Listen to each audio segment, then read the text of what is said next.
% de plus en un an, le chiffre est impressionnant et c'est le nombre de restaurants supplémentaires qui ont fermé l'an dernier par rapport aux fermetures de 2022. 7200 établissements ont baissé le rideau l'an dernier. Difficulté du recrutement, coût de l'énergie ou trop forte concurrence. Le secteur est en crise au point que certains demandent un numerus clausus des installations de restaurants pour éviter les faillites. Explication avec Tanguy Gadin et Geoffrey Marin-Joris.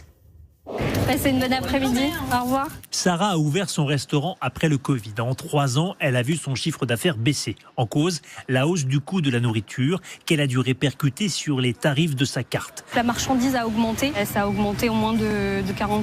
On doit toujours augmenter un petit peu. Et c'est là que la clientèle vient de moins en moins. Une baisse de clientèle amplifiée par des travaux dans sa rue. Sarah a même songé à renoncer. On a failli fermer, mais voilà, on a tenu quand même. Beaucoup sont passés à l'acte. L'année dernière, 7200 restaurants ont mis la clé sous la porte. En cause, plus de charges, achat de l'alimentation, facture d'énergie, mais aussi plus de concurrence. Quelle parade! Certains prônent un numerus clausus, un plafond dans certaines villes où l'offre de restauration est trop forte, dopée par l'ubérisation et le boom de la livraison à domicile.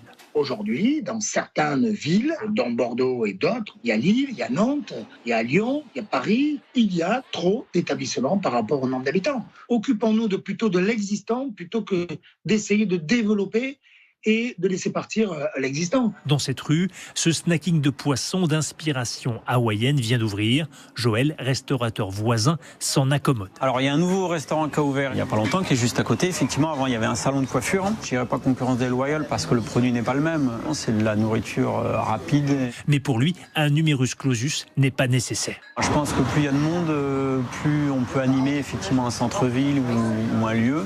Pour Joël, l'essentiel est ailleurs, fidéliser la clientèle, mais aussi le personnel. En France, 200 000 postes sont à pourvoir dans le secteur de l'hôtellerie et de la restauration.